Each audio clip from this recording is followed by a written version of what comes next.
Samedi dernier, alors qu'il faisait campagne en Caroline du Sud, Joe Biden a fait une déclaration qui a surpris. Le président américain faisait allusion à la crise qui se déroule à la frontière entre les États-Unis et le Mexique, une frontière devenue une passoire. En décembre, près de 300 000 migrants illégaux se sont introduits sur le territoire américain. Leur nombre pour 2023 atteindrait près de 3 millions.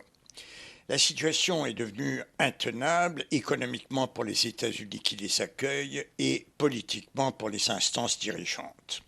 Mais que faire pour endiguer le flot ? Lorsqu'il a été élu, Joe Biden s'est écarté de la méthode de son prédécesseur qui, profitant notamment de la pandémie, avait bloqué toute entrée aux États-Unis.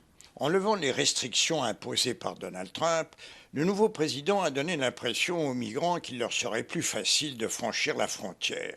Pour tenter de stopper cette nouvelle vague, il a donc ordonné par décret des centaines de mesures dont aucune n'a été très efficace.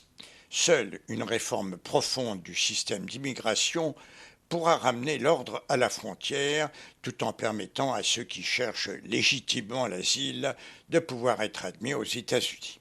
Mais seul le Congrès peut approuver une telle loi et donner au président les moyens de la mettre en œuvre. C'est ce que demande Joe Biden. Cette loi bipartisane sera bonne pour aider les Américains à réformer le système d'immigration et permettre un accès rapide à ceux qui le méritent. Mais le Congrès doit faire son travail. Un groupe de sénateurs des deux partis est en train de préparer un projet de loi en ce sens. Le texte n'est pas idéal, mais représente certainement un progrès. Le Sénat devrait l'approuver, mais il semble improbable que la législation passe le cap de la Chambre. La minorité d'extrême droite, qui y était déjà opposée par principe, la jugeant inadéquate, insuffisante, l'est doublement depuis que Donald Trump y a mis son veto. En tant que chef de notre parti, il n'y a aucune chance que je soutienne cette horrible trahison de l'Amérique. Je préfère ne pas avoir de loi plutôt qu'une mauvaise loi. L'opposition de l'ancien président est purement politique.